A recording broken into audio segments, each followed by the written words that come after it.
Arthur had everything money could buy, an imposing mansion on the hills and wealth accumulated over a lifetime. Yet as he walked through the empty halls of his home, he felt a void greater than any luxury could fill.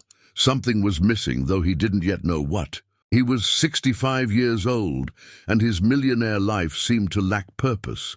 His children lived in distant cities, and his wife, with whom he had shared many years, had passed away a decade ago. Since then, he had grown used to solitude, with days that dragged on slowly, uneventful. He devoted himself to philanthropic work, but the truth was that he did it more out of obligation than pleasure. His soul felt empty. Arthur spent his mornings walking through the garden, appreciating nature, though without truly connecting with it. He observed others passing by his property, but withdrew from any attempt to engage. He avoided friends and family, preferring the long stretches of silence that filled his afternoons and nights. The house's clock seemed to mark time more intensely, as if he were watching life slip away before his eyes. There were no more adventures, no more laughter, no stories left to tell. What remained for Arthur was an existence without major changes, a routine that pushed him further away from anything meaningful. It was in this routine that Arthur found himself when a simple event would change everything. It was a cold, overcast morning, and Arthur was walking slowly through the garden, as he did every day. He approached a more secluded area, surrounded by tall bushes and a small fountain, when something caught his attention. A faint noise, almost imperceptible, like labored breathing. Curious, he pushed aside a few branches and stumbled upon a scene that left him stunned. There, curled up on the damp ground, was a boy of about 8 years old, dressed in tattered, dirty clothes and shivering from the cold. His hair was disheveled, and his eyes slowly opened as he noticed Arthur's presence. "Who are you? What are you doing here?" Arthur asked, his voice filled with surprise but devoid of hostility. The boy seemed hesitant, as if expecting to be scolded. "I had nowhere else to go. I just wanted a place to sleep," he said, shivering. Arthur observed the boy's fragility and felt something he hadn't felt in a long time: compassion. He crouched down and asked the boy, "What's your name?" "Lucas," the boy replied, still wary. Without much thought, Arthur extended his hand. "Come on, Lucas. You can't stay out here in this state. Let's go inside." Lucas hesitated but eventually accepted. Arthur led him to the mansion, and as they crossed the large wooden doors, the boy looked amazed. It was as if he had never seen anything like it. Arthur, on the other hand, felt a strange warmth in his chest, something he hadn't experienced in years. As Lucas settled onto a soft couch, Arthur called the housekeeper and asked for clean clothes and some food. He wasn't entirely sure what he was doing, but something about the situation felt different, as if it marked the beginning of something important. As Lucas devoured the bowl of soup the housekeeper had prepared, Arthur watched him in silence. The boy ate with a haste that betrayed his hunger and lack of proper meals. Every spoonful tugged at Arthur's heart, stirring a mix of pity and indignation. How could such a small child be in this situation? "Lucas, where are your parents?" Arthur asked, studying the boy carefully. The boy paused for a moment and looked down. "They're not here anymore. My mom died a year ago. My dad, I don't know where he is." Arthur said nothing. Lucas's words were simple, but they carried an immense weight of pain. He felt a lump in his throat, but managed to compose himself. This wasn't the time for lamenting. "Do you have anyone who can take care of you? A relative? A friend?" Lucas shook his head. "I don't have anyone. I was living on the streets until I found your garden." Arthur felt an inexplicable urge welling up inside him. He was a meticulous man, accustomed to planning every detail of his life, but something about this boy made him want to protect him. Perhaps it was the vulnerability in Lucas's eyes, or perhaps it was the loneliness Arthur knew all too well. Determined, Arthur looked directly at Lucas. "For now, you'll stay here with me. We'll figure out what to do later, but for now, you don't need to worry." Lucas's eyes widened in surprise. "Really? I can stay here?" Arthur gave a faint smile, the first in a long time. Yes, Lucas, but there will be some rules. No messes, and you'll have to tell me everything about yourself. The boy nodded, and for the first time since losing his mother, he felt something close to safety. Arthur, on the other hand, realized that his life was about to change in ways he could never have imagined. In the days that followed, Lucas began to feel more at ease in the mansion. Arthur watched as the boy explored the halls and gardens with an almost childlike curiosity. It was as if every corner of the house was a new world for him. However, Arthur knew there was still much to learn about the boy.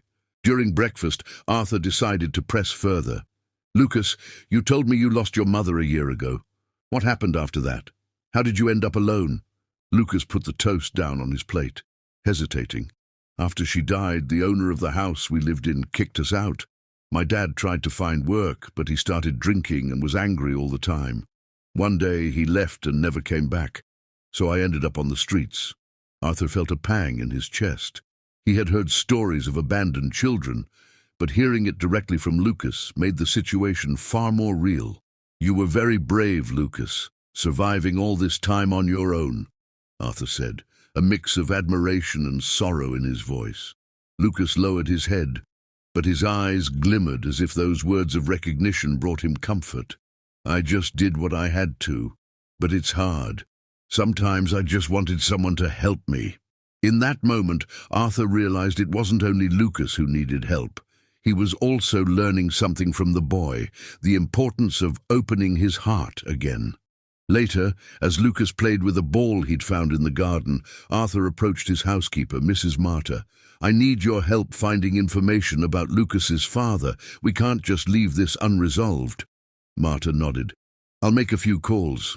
But, sir, what will you do if we don't find anyone?"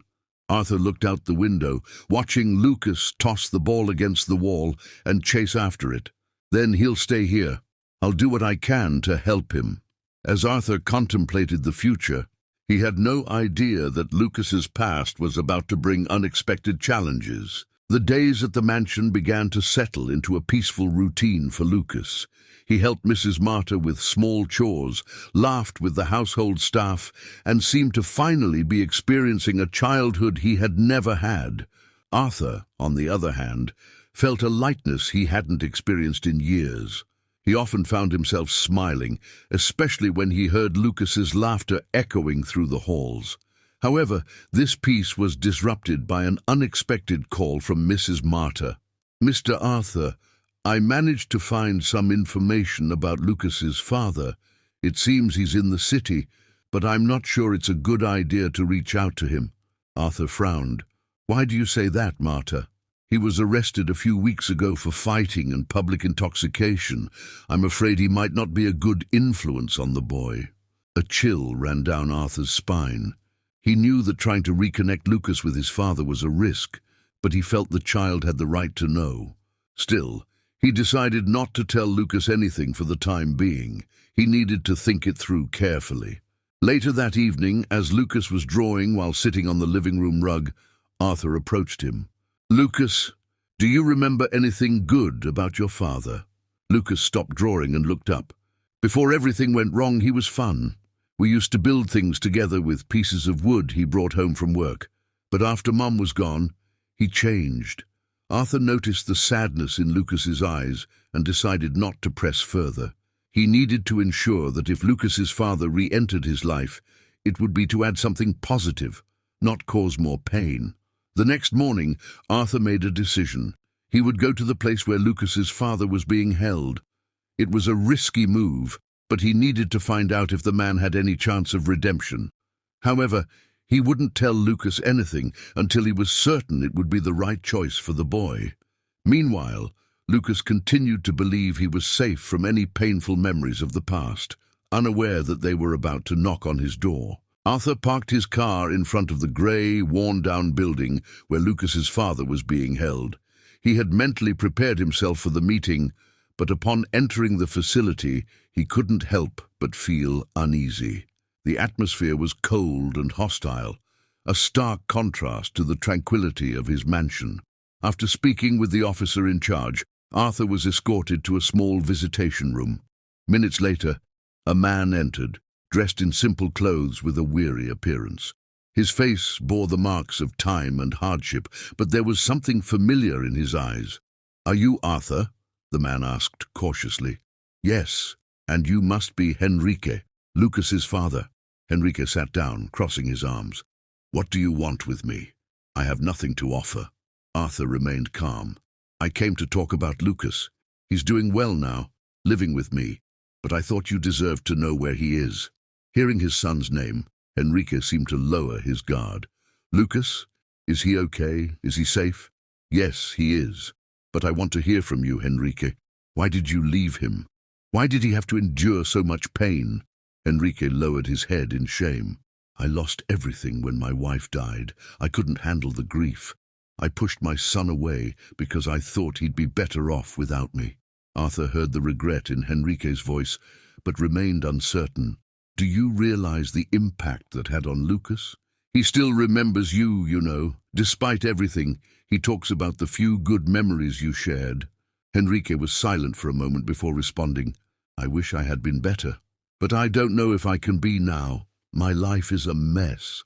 Arthur sighed. He didn't want to expose Lucas to more disappointment, but he also believed in second chances. "If you want to earn your place in Lucas's life again, you'll have to prove that you're willing to change. Otherwise, I won't allow you to hurt him again." Henrique nodded, his eyes glistening with unshed tears. "I'll do whatever it takes. I just want to see him one last time." Arthur left the prison with mixed emotions.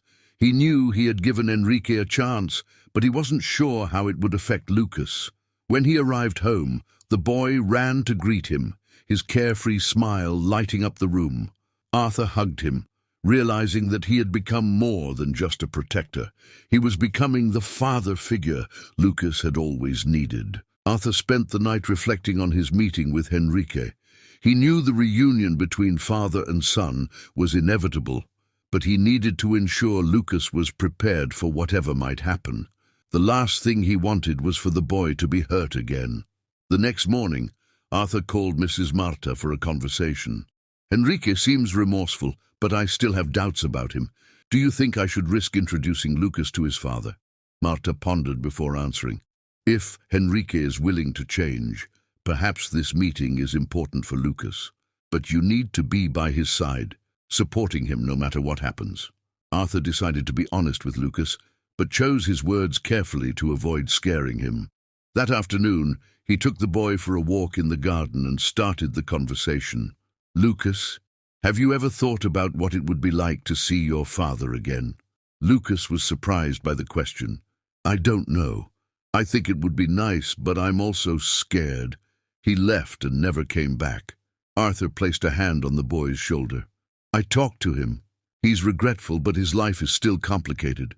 He wants to see you, but only if you feel comfortable with it." Lucas looked down, thoughtful. "I'd like to see him, but only if you're with me, Arthur." Arthur smiled. "I'll always be with you, Lucas." The next day, Arthur helped Lucas prepare emotionally for the reunion. They talked about the good moments and the difficult times Lucas remembered with his father. Arthur made sure to emphasize that no matter what happened, he would always be there to support him.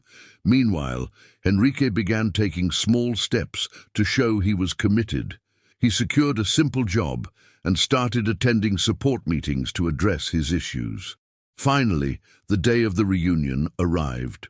Arthur arranged a meeting in a quiet park where Lucas would feel more at ease.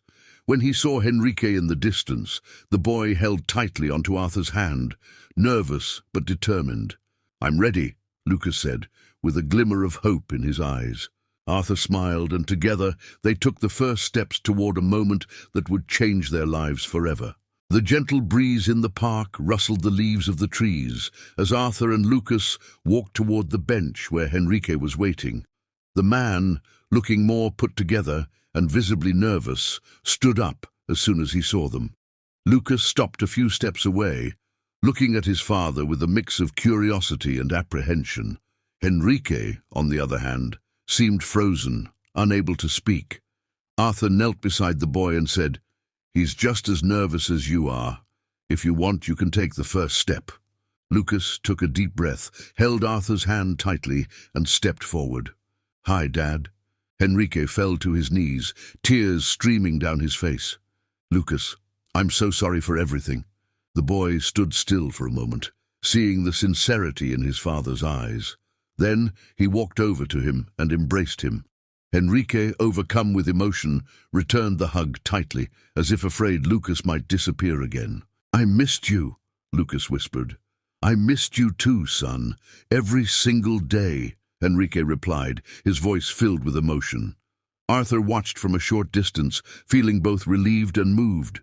He knew this was only the beginning of a long journey, but this moment was a crucial step toward healing for both of them.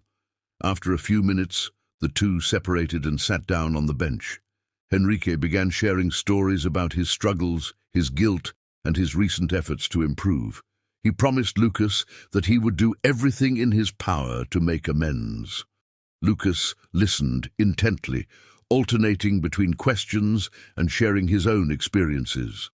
Arthur noticed that, for the first time, the boy was beginning to understand that despite his father's mistakes, his love had never completely disappeared. As the sun began to set, painting the sky in shades of orange and gold, Arthur suggested it was time to wrap up the day, but not before capturing the moment with a photo. He took a simple picture, Lucas sitting between Henrique and himself, all of them smiling. As they walked back to the car, Lucas held Arthur's hand and looked up at him with gratitude. "Thank you for helping me find my dad." Arthur responded with a smile. "It was your courage that made it happen, Lucas. I'm proud of you." In that moment, Arthur realized that no matter where the journey took them, the family they were building was something worth protecting. In the days following the reunion, a mix of emotions overwhelmed both of them. Lucas was excited about the possibility of having his father back in his life, but remained cautious. Henrique, on the other hand, was determined to prove he deserved a second chance. Arthur, observing the situation closely, realized that Lucas needed time and guidance to process everything. So he decided to create opportunities for father and son to spend time together, always in supervised settings. Henrique frequently visited Arthur's house, and they spent time doing simple things together, like assembling puzzles and enjoying afternoons in the garden, where Lucas proudly showed off the flowers he helped care for. Over time, the boy began to open up more, sharing his stories and dreams. One afternoon, while Lucas and Henrique played ball in the backyard, Arthur watched them from the porch with Mrs. Marta. "Do you think this will work out?" Arthur asked. Marta replied with a smile. "There are no guarantees, but their effort is genuine. That's already a good start." Despite the progress, Henrique knew he had to do more to earn Lucas's trust. So, in a meaningful gesture, he invited the boy to spend a day with him. The idea was to show Lucas that he was stabilizing his life and had genuine intentions to be a present and responsible figure. Arthur spoke with Lucas about the invitation. "Do you want to spend the day with him? I can come along if it makes you more comfortable." Lucas thought for a moment and then shook his head. "I want to go alone, Arthur. I want to get to know him better. Just me and him." On the agreed day, Henrique arrived early and took Lucas on a simple yet meaningful outing. They visited a small market, had lunch at a diner, and later went to a park where Lucas played and listened to stories about Henrique's childhood. When Lucas returned home, he was beaming. "It was the best day of my life, Arthur," he exclaimed. Seeing his son's happiness, Henrique couldn't hold back his tears. He looked at Arthur and said with gratitude, "Thank you for taking care of him, and for believing that I could be part of his life again." Arthur smiled, but also knew there were still challenges ahead.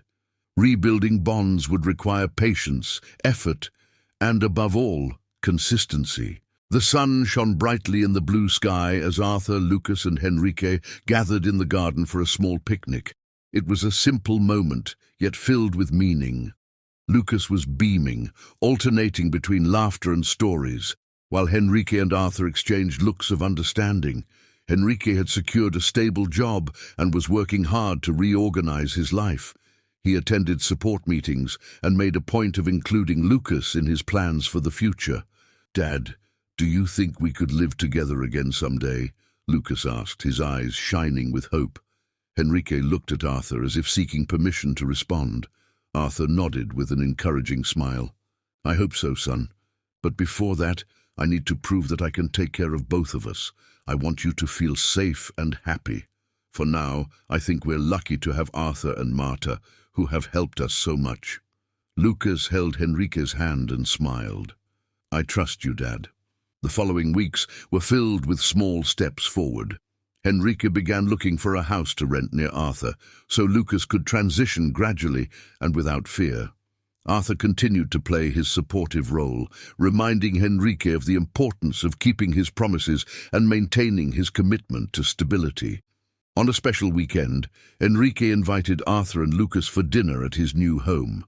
Though simple, the place was lovingly decorated, and Henrique made sure to show his son that he was ready to welcome him back. While they ate, Lucas looked at Arthur and said, "I wouldn't be here without you. Thank you for believing in me and my dad." Arthur felt a lump in his throat but smiled. "You and your dad did all the work, Lucas. I was just here to support you." The evening ended with laughter and promises of new beginnings. Lucas started spending weekends with Henrique and gradually moved into the new home. Although he missed his routine with Arthur, he was happy to have his father back. A few months later, at a neighborhood event celebrating the community, Lucas took the stage to thank everyone who had helped his family. He held the microphone firmly and said, "My life changed because people believed in me and my dad. I want to tell everyone that even in the worst moments, there's always hope. All we need is love and patience." Arthur and Henrique, seated in the audience, exchanged emotional glances. For both of them, this was not just the end of a journey, but the beginning of a new story, filled with love, resilience, and unity. Thank you for following this emotional story until the end. If you enjoyed it, don't forget to leave a like, subscribe to the channel, and share your thoughts in the comments. Your support means so much and motivates us to bring more stories like this. See you next time.